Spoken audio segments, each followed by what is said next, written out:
दोस्तों, आप सभी का स्वागत है बिहारी सिविल इंजीनियर में। साइट से सीखो, कैरियर में जीतो। तो आइए शुरू करते हैं आज का ये सीरीज ड्राइंग रीडिंग करने का। इसमें हम लोग देखेंगे 765 के भी सर्च एडेस्टर को का ड्राइंग कैसे दिखती है। ये देखिए, ड्राइंग का टाइटल आ गया, फाउंडेशन डिटेल फॉर 765 के भी सर्च एडेस्टर, जिसको एलए भी बोलते हैं। ठीक है, एट वरोरा। ठीक है, आइए हम लोग देखते हैं। पहले कोई भी ड्राइंग देखने से पहले उसको हम ये देखते हैं उसका ड्राइंग नंबर क्या है। तो यहाँ पे देखिए, इसका ड्राइंग नंबर ये है 5427PS102-COM, ये इतना तक है। ठीक है, उसके बाद में इसका टोटल सीट, ये एक ही सीट है। ठीक है, फिर उसके बाद में स्केल के बारे में है, शीट नंबर है 01 रिवीजन 1। ठीक है, ये ड्राइंग अप्रूव हुआ था 30/1/2018। ठीक है, चलिए तो स्टार्ट करते हैं। पहले कोई भी ड्राइंग देखने से पहले हम लोग क्या करते हैं, पहले उसका एक इम्पोर्टेंट नोट्स पढ़ते हैं। देखिए, ये नोट्स आ गया। नोट्स में ये देखिए 19 पॉइंट है, तो इसको समझना बहुत ही ज्यादा इम्पोर्टेंट होता है एक फ्रेशर इंजीनियर को, एक एक्सपीरियंस होल्डर को। हम लोगों को तो इसमें बहुत सारा चीज याद होता है, क्योंकि सारी चीजें क्या होती है, डुप्लीकेसी होती है। मतलब जो यहाँ है यही दूसरे प्रोजेक्ट में होगा, ऑल डायमेंशन ये में ये सारा चीज रहता है। ठीक है, तो आइए हम लोग स्टार्ट करते हैं, देखते हैं क्या है। थोड़ी बहुत चेंज होती है प्रोजेक्ट टू प्रोजेक्ट, लेकिन मैक्सिमम चीजें सेम ही रहता है।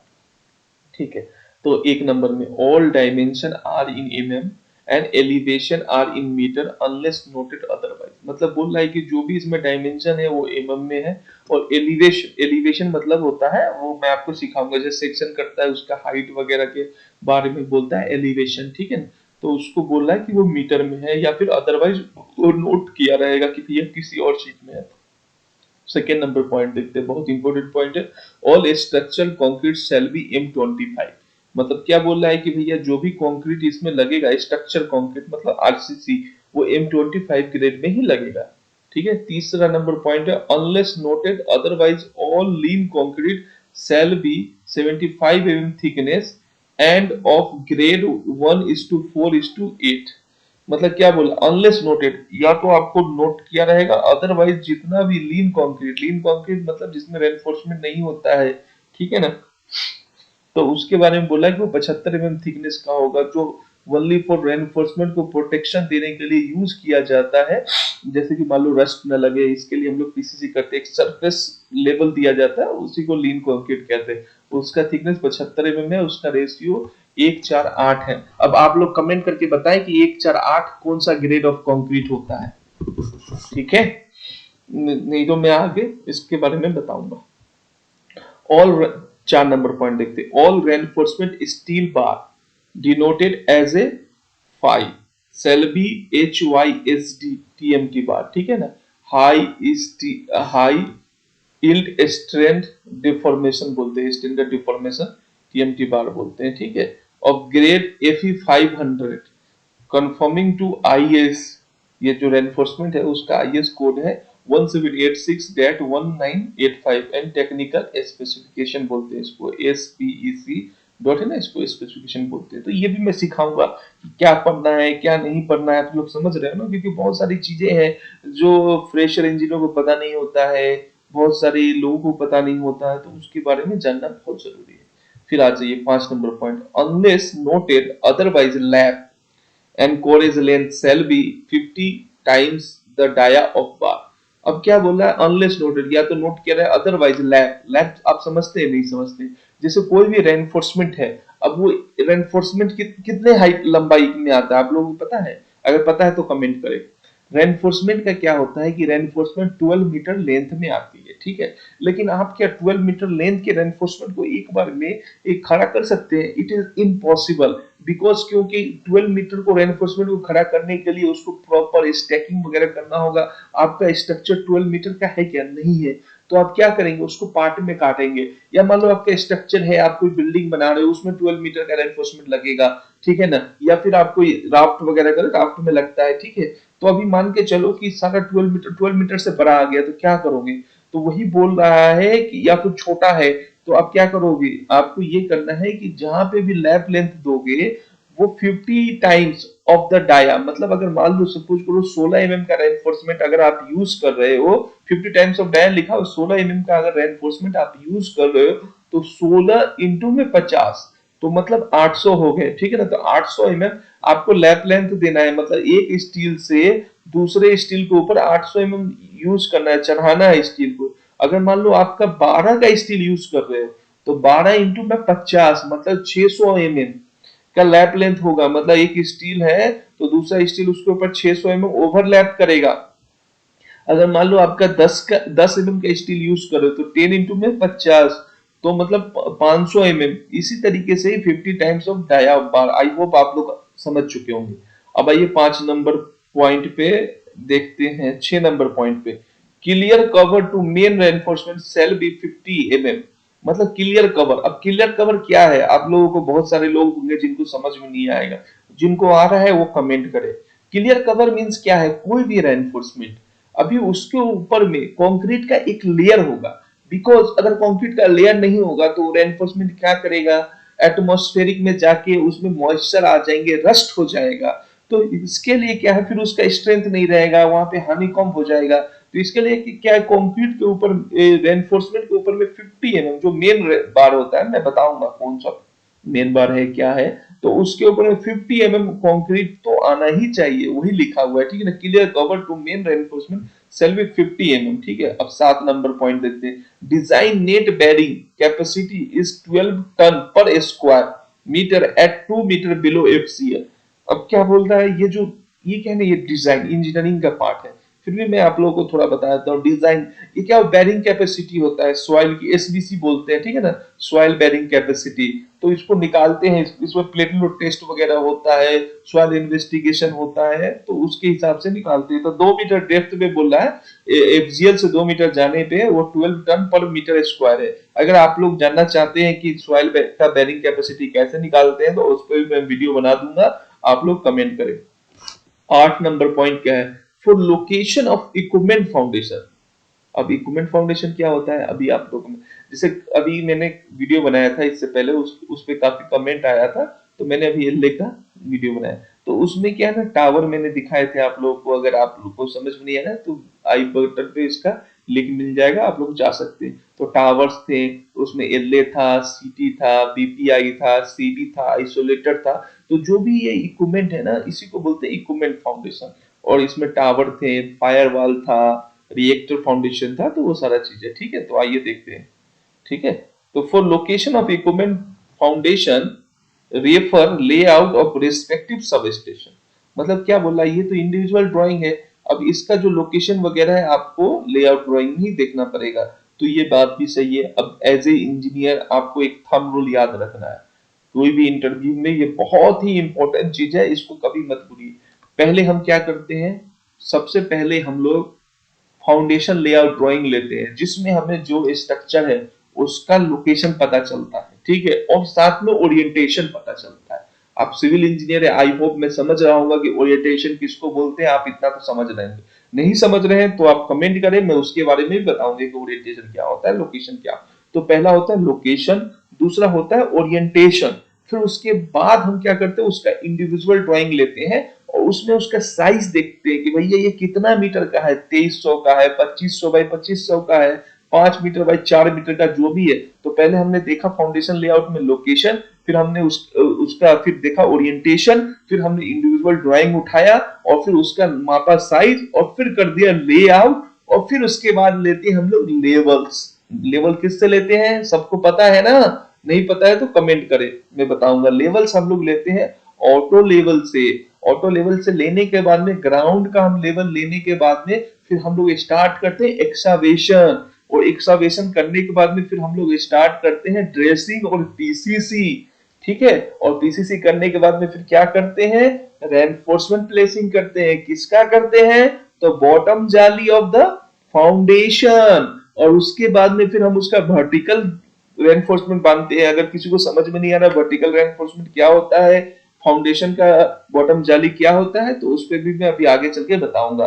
फिर उसके बाद में टॉप जाली बांधते हैं, फिर साइड का सेंटरिंग लगाते हैं, और फिर उसका हम लोग चेक करते हैं सेंटर लाइन से डिस्टेंस वगैरह, centre to centre, reinforcement bottom जाली का डिस्टेंस, टॉप जाली का डिस्टेंस, और प्लस में dia of bar, numbers of bar, ये सारा चीज बीबीएस में आता है। शंटरिंग की साइज, डायगोनल वगैरह चेक करने के बाद में फिर क्लाइंट को बुलाते हैं, और बुलाने के बाद में क्लाइंट से चेक हो जाता है तो फिर कंक्रीट कर देते हैं। कंक्रीट करने के लिए भी प्रोसीजर है, जब हमारे साइट पे कंक्रीट, वो सब बहुत वीडियो लंबा हो जाएगा, तो मैं अगले वीडियो में, अगर आप लोग को चाहिए कि कैसे कैसे काम होता है, तो वो सारा चीज मैं बताऊंगा, क्योंकि क्या है ना, हम लोग फिर ट्रैक से भटक जाएंगे, ठीक है। तो उसके बाद हम लोग कहाँ थे, हाँ 9 नंबर पॉइंट पे, pedestal shall be casted after placing foundation bolt in position. अब क्या है ना, ये स्ट्रक्चर है तो इसमें फाउंडेशन बोल्ट तो लगेगा, तो इसी के लिए बोला पेडेस्टल। पेडेस्टल मतलब जिसको आप लोग कॉलम बोलते हैं, ये बोलते हैं, एक्चुअली क्या होता है, पेडेस्टल वो होता है जो एफजीएल से नीचे आके एफजीएल पे ही खत्म हो जाए, तो उसको पेडेस्टल बोलते हैं, ठीक है ना। और एफजीएल से ऊपर चला जाए तो उसको बोलते हैं कॉलम, ठीक है ना। आई होप आप समझ गए होंगे। Pedestal shall be casted after placing foundation bolt in position, मतलब फाउंडेशन बोल्ट को पोजीशन में करके, फाउंडेशन बोल्ट का सेंटर सेंटर होता है, उसको पोजीशन में करके ही आपको कास्टिंग करना है। 10 number point, FGL correspondence to be finish ground level of switch yard area, मतलब बोला है कि एफजीएल का जो कॉरेस्पॉन्डेंस है वो फिक्स ग्राउंड लेवल, मतलब FGL of switch yard area वाले ड्राइंग में आपको मिल जाएगा। 11 number point, back filling shall be done with proper compaction as per technical specification। अब आप लोग बताएं कि बैक फिलिंग को कैसे करते हैं, आप लोग कमेंट करें। चलिए मैं आपको यहाँ पे बता, बैक फिलिंग करने के लिए क्या होता है कि हम लोग 200 का कॉम्पैक्टेड लेयर करते हैं, और फिर उसमें एफडीटी टेस्ट वगैरह करते हैं। अगर आप लोग जानना चाहते हैं कि एफडीटी टेस्ट कैसे करते हैं, उसमें ओएमसी क्या होता है, रीडिंग परसेंटेज ऑफ रीडिंग क्या होता है, मॉइस्चर मीटर का, ये सारा चीज अगर आप लोग जानना चाहते हैं तो उस पर भी मैं वीडियो बना दूंगा सेपरेट, ओके। चलिए 12 नंबर में आते हैं, numbers not more than 50% of bar shall be splice at any section. ये बहुत अच्छा पॉइंट है, आप लोग को समझ में नहीं आया होगा, चलिए मैं बताता हूँ। अब जैसे कि मैं आगे बताया था आप लोगों को कि कोई भी रेनफोर्समेंट है तो वो एक बार में तो हम लगाएंगे नहीं। अब मान के चलो रेनफोर्समेंट जब हम कटिंग करते हैं तो उसमें ध्यान रखते हैं, उसमें 2 टुकड़ा कर देते हैं 12 मीटर का, क्योंकि उससे ज्यादा रेनफोर्समेंट हो जाएगा तो उसको हैंडल करना, स्ट्रेट खड़ा करना, it is very difficult to side, ठीक है ना, साइड पे उतना अरेंजमेंट नहीं होता, ये सारा चीज होता है। तो यहाँ पे क्या बोल रहा है कि 50%। अब क्या है, जैसे मान लो एक कॉलम है, तो उसमें क्या है कि टोटल नंबर्स ऑफ बार 12 है, 16 है। चलो हम एक एग्जांपल लेते हैं, 16 नंबर्स ऑफ बार है, ठीक है। तो 16 नंबर्स ऑफ बार है, तो इसमें क्या होगा ना, एक सेकेंड, हाँ थोड़ा सा मैं इसको यूज करता हूँ सो डैट आप लोगों को थोड़ा समझा पाऊँ। देखते हैं कुछ होता है तो बोलता हूँ। ये देखिए, अभी मैंने इसका इस्तेमाल करता हूँ, थोड़ा सा मैं नया हूँ, तो आई होप आप लोग समझ रहे होंगे मेरी भावनाओं को। एक सेकेंड,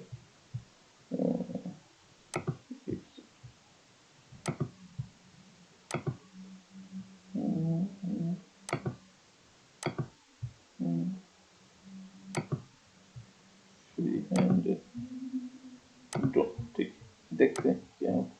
ये देखिए, मान के चलिए ये आपका कॉलम, ठीक है। तो अभी मैंने बोला था यहाँ पे 16 नंबर्स ऑफ, तो एक यहाँ हो गया, ठीक, रेनफोर्समेंट है ये 2 हो गया, 3 हो गया, 4 हो गया, और ये 5 हो गया, ठीक। अब यहाँ पे भी 5 हो जाएगा, तो एक, आप लोग समझ जाइएगा थोड़ा। अब स्केच वगैरह क्या फर्स्ट टाइम बना रहा हूँ, तो थोड़ा सा ये हो रहा है, ठीक है। ये हो गया, और ये 2, ठीक है,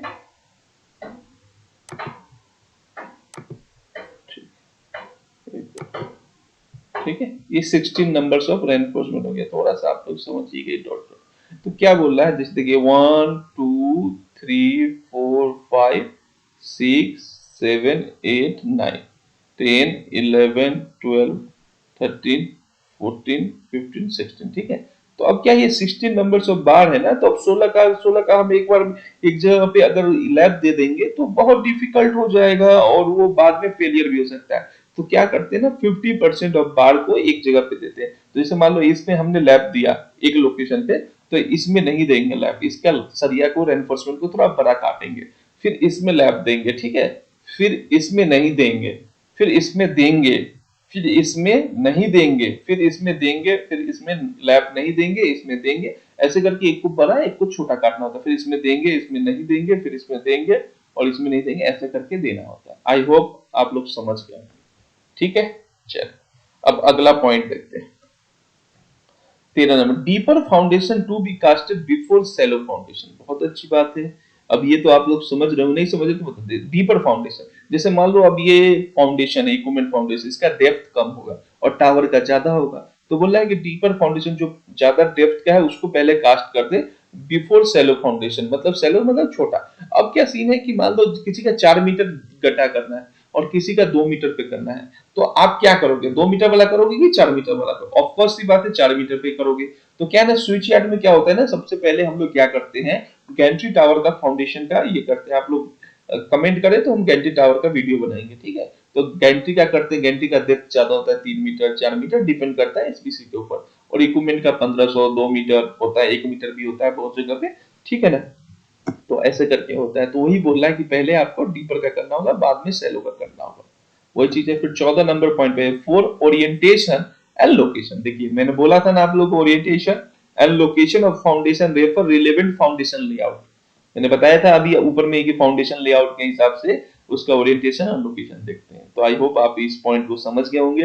अब आइए 15 number point, all foundation shall be rest minimum 500 below NGL. अब ये एनजीएल क्या है, एनजीएल मतलब नेचुरल ग्राउंड लेवल, एफजीएल मतलब क्या होता है, आप अगर उस एरिया में फिलिंग कर रहे हैं, कटिंग कर रहे हैं, तो एफजीएल मेंटेन करने का। तो बोल रहा है कि भैया जो आपका मदर सोइल है, मतलब जो आपका एग्जिस्टिंग लैंड है, जो आपका पहले से मिट्टी है, उसके नीचे में आपको 500 एमएम तक खोद के ही जाना है। बिकॉज अगर आप ऊपर में फिलिंग वाले में करोगे ना, तो क्या होगा, अभी आप साइट पे काम करोगे तो पता चलेगा, बारिश होगी, कॉम्पेक्शन आप तो करते हो 95%, बट किसी कारण से कॉम्पेक्शन नहीं हुआ, कुछ हुआ, तो आपका फाउंडेशन टिल्ट हो जाएगा और आपका स्ट्रक्चर फेल हो जाएगा। तो इसी के लिए वर्जिन सॉइल भी इसको कहीं कहीं पे बोलते हैं, या एनजीएल भी बोलते हैं, ठीक है ना। तो आपको समझना है, मदर सॉइल भी बोलते हैं, ठीक है ना। ये सबका मीनिंग एक ही होता है। अब 16 नंबर पॉइंट देखिए, separate drawing shall be refer for foundation bolt. अब क्या बोला कि फाउंडेशन बोल्ट के लिए आपको अलग से एक ड्राइंग, सेपरेट ड्राइंग को ही देखना पड़ेगा। फाउंडेशन बोल्ट क्या होता है वो भी मैं बताऊंगा आप लोगों को। 17 नंबर पॉइंट है, plinth varies between 300 mm to 800 mm as per slope of switch yard. अब क्या बोला, जो प्लिंथ है ना भैया, इसका प्लिंथ एफजीएल से ऊपर में प्लिंथ आता है, वो डिपेंड करता है 300 से 800 भी हो सकता है, as per slope of switch yard. Switch yard का स्लोप वाला ड्राइंग है, उसमें होता है, ये थोड़ा क्रिटिकल है। अभी नए इंजीनियर जो है, जो लोग फर्स्ट टाइम वीडियो देख रहे हैं ड्राइंग पढ़ना, उनको थोड़ा समझ में नहीं आएगा, तो मैं उम्मीद करूंगा अगले की वीडियो में उनको समझाऊंगा। आप कमेंट करो जिनको ये चीज समझ में नहीं आया, उसको मैं इसमें बताऊंगा। Minimum plinth level shall be 300 mm unless mentioned in relevant foundation layout, ठीक है ना। बोल रहा है कि मिनिमम तो आपको 300 mm रखना है, अदरवाइज आपको फाउंडेशन लेआउट में दिखाया जाएगा। 18 नंबर पॉइंट देखिए, ग्राउटिंग एक मटेरियल होता है, grout under base plate shall be thoroughly grouted with suitable approved mix। अब क्या होता है ना, जैसे मान लो आपका बोल्ट वगैरह फिक्सिंग है, उसके ऊपर में क्या होता है, बेस प्लेट लगता है, स्ट्रक्चर खराब होता है ना। मैं इसका साइट का भी वीडियो आप लोगों को शेयर करूंगा, आप लोग कमेंट करोगे तो उसके लिए क्या है ना कि thoroughly grouted with suitable approve mix. इसके लिए क्या होता है ना, जीपी2 वगैरह आता है, तो उससे ग्राउटिंग मटेरियल होता है, तो उससे ग्राउटिंग करते हैं। कैसे करते हैं उसके लिए मैं, अगर आप लोग कमेंट करोगे तो मैं बताऊंगा। 19 नंबर पॉइंट पे देखते हैं, soil at foundation level shall be well compacted in layer not more than 150 mm to 200 mm। देखिए अभी हम लोग बोलिए थे कंपैक्शन के लिए, तो 150 से 200 mm का लेयर में आपको कंपैक्शन करना है to achieve 90% MDD maximum dry density before laying of PCC या राफ्ट। मतलब अगर कहीं पे फिलिंग वगैरह करना है, कुछ केबल टेंस वगैरह ऊपर में आता है, तो 90% तो भैया एफडीटी होना ही चाहिए, एमडीटी होना चाहिए, maximum dry density before laying of PCC and RCC. अब आइए हम लोग ड्राइंग पे देखते हैं कि इसको, ड्राइंग को आई होप आप लोग समझ गए होंगे, ठीक है। अब देखिए ये ड्राइंग है, ठीक है, ये पूरा ड्राइंग है। अब देखिए ये एफजीएल, एफजीएल आप समझ गए, फिक्स ग्राउंड लेवल। अब यहाँ से इसका जो डेप्थ दिया है नीचे में कितना जाना है, जैसे ये सेक्शन काटा है, ठीक है ना। पहले हम लोग प्लान देखते हैं, ठीक है ना। पहले प्लान देखिए, क्योंकि सबसे पहले हम लोग क्या देखते हैं, प्लान देखते हैं। तो टिपिकल फाउंडेशन प्लान दिया हुआ, ठीक है। अब देखिए बॉस, यहाँ से ये लंबाई ले लीजिए, तो लंबाई को एल डिनोट किया, ठीक है ना। बहुत जगह भी क्या होगा, यहाँ पे आपको डायमेंशन लिख देगा 2300, 2500, 2800 जो भी है, ठीक है। अब ये देखिए ऐसे करके बी डिनोट किया है, बी, ठीक है ना। तो यहाँ पे लिख देगा 1800, 2 मीटर, जिस साइज का है वो लिख देगा, ठीक है। अब देखिए इसके आगे में बीसी दिया है, ये 75 mm का पीसीसी। देखिए जो डार्क वाला लाइन है ना, ये आपका आरसीसी होता है, ये डार्क लाइन, ठीक है ना। इसको आप लोग क्या बोलते हैं, आरसीसी का साइज दिया रहता है ड्राइंग में, ठीक है ना। तो ये आरसीसी का साइज हो गया, और ये जो डॉटेड लाइन है ये पीसीसी को दिखाता है, एक्चुअली ये टॉप भी होता है, ठीक है। और ये वाला जो लाइन है ये आपका क्या होता है ना, पेडेस्टल है, या इसके ऊपर स्टेप है उसको दिखा रहा है, और बाद में ये कॉलम को दिखा रहा है, पेडेस्टल को, ठीक है ना। तो देखिए A1 करके इसके ऊपर स्टेप है वो दिखा रहा है, और ये देखिए रेनफोर्समेंट एट टॉप लेवल, यहाँ पे रेनफोर्समेंट भी है, और यहाँ पे भी देखिए रेनफोर्समेंट एट बॉटम लेवल दिया गया है, ठीक है। और तो उसके बाद क्या है, ये ए और बी करके कॉलम का साइज है, और ये A1 और B1 करके इसका स्टेप दिया गया है, ठीक है। तो आइए अब देखिए यहाँ पे क्या है ना, ये देखिए ये ए और यहाँ ए, इसको क्या बोलते हैं, सेक्शन ए काटा गया है। क्या काटा गया, इसको क्या बोलेंगे, सेक्शन ए। देखिए ये लाइन है सीधा सीधा, ये काटा गया, और ये सेंटर लाइन है, ये क्या है, सेंटर लाइन है, और ये भी एक सेंटर लाइन है, सेंटर से ही सेक्शन ए काटा गया। देखिए ये वाला जो है ना, ये ऐसे करके ये रहेगा, तो इसको क्या बोलते हैं, सेक्शन बोलते हैं। अब क्या इसका नाम है, ए है, यहाँ पे देखिए सेक्शन ए काटा गया है। तो आई होप आप लोग समझ गए होंगे। चलिए आगे बढ़ते धीरे धीरे करके, अगर जिनको समझ में नहीं आ रहा तो घबराए नहीं, धीरे धीरे करके समझ जाएंगे, ठीक है। अब क्या है ना, यहाँ पे देखिए गलती से इन्होंने लिखा नहीं, इसको लिखना चाहिए था सेक्शन ए डिटेल, ठीक है। चलिए नहीं लिखा है, तो हम एक्सपीरियंस होल्डर है, हम समझ रहे हैं। तो चलिए यहाँ पे देखते हैं। अब देखिए इसका एल इंटू में बी दे दिया, लंबाई चौड़ाई दे दिया, ठीक है। तो उसके बाद क्या, पीसीसी का देखिए थिकनेस वहां पे लिखा भी था, पीसीसी 1:8। अब 1:8 का कौन सा रेशियो होता है, आप लोगों ने कमेंट कर दिया तो बहुत अच्छी बात है, नहीं किया तो चलिए मैं आप लोगों को बताता हूं कि 1:8 को कौन सा ग्रेड ऑफ कंक्रीट बोलते हैं। इसको बोलते हैं M7.5, ठीक है। आप लोग कमेंट करो इसमें कितना बैग सीमेंट लगता है, M7.1:8 के रेशियो में कितना एग्रीगेट लगता है, कितना सैंड लगता है। तो ठीक है, नहीं तो फिर आप लोग कमेंट करो, तो मैं इसका डिटेल बताऊंगा कि कैसे कितना बैग ऑफ सीमेंट लगता है, कितना एग्रीगेट लगता है, कितना सैंड लगता है, कैसे इसको कैलकुलेट करते हैं, ठीक है। I hope you are understand, ठीक है। अब देखिए यहाँ पे ये रेनफोर्समेंट है, बॉटम रेनफोर्समेंट को क्या किया है, ए से डिनोट किया। ये देखिए ये तो ऐसे करके एक सेक्शन दिखा रहा है, और एक ये डॉटेड वाला दिखा रहा है, दोनों रेनफोर्समेंट को दिखा रहा है, ठीक है। ये वेल कॉम्पैक्टेड और प्रॉपर डेंसिटी 90% दे दिया, ठीक है। और ये 75 mm का पीसीसी है, इधर 75 mm का पीसीसी है, पीसीसी का ग्रेड ये रहा। अब राफ्ट का क्या है ना, 2 स्टेप में राफ्ट किया है। तो इसको देखिए, एक तो ई डिटेल्स दिया है कि भैया इसका थिकनेस जो होगा ई होगा, बॉटम में जो फ्लैट होगा पूरा सरफेस में होगा, और उसके बाद में जो A1 और B1 का एरिया है वहां से डी दिया है, स्मॉल डी दिया है, तो डी स्मॉल डी माइनस में ई कर देंगे तो इसका डिटेल आ जाएगी। और ये एल डी दिया, एल डी मतलब डेवलपमेंट लेंथ होता है, कोई भी रेनफोर्समेंट अगर मान लो इसमें 12 का रेनफोर्समेंट है, तो यहाँ से यहाँ तक जो आएगा ये 800 mm आएगा, तो इसी के लिए इसको एल डी दिया गया। अगर मान लो 12 का रेनफोर्समेंट तो 600 mm आएगा, तो यहाँ से यहाँ तक बीबीएस जब बनाएंगे तो सिखाएंगे। आप लोग कमेंट करें जिनको बीबीएस चाहिए सब स्टेशन का, कैसे बनाते हैं क्या करते हैं, तो उसको एक वीडियो हम बनाएंगे, ठीक है।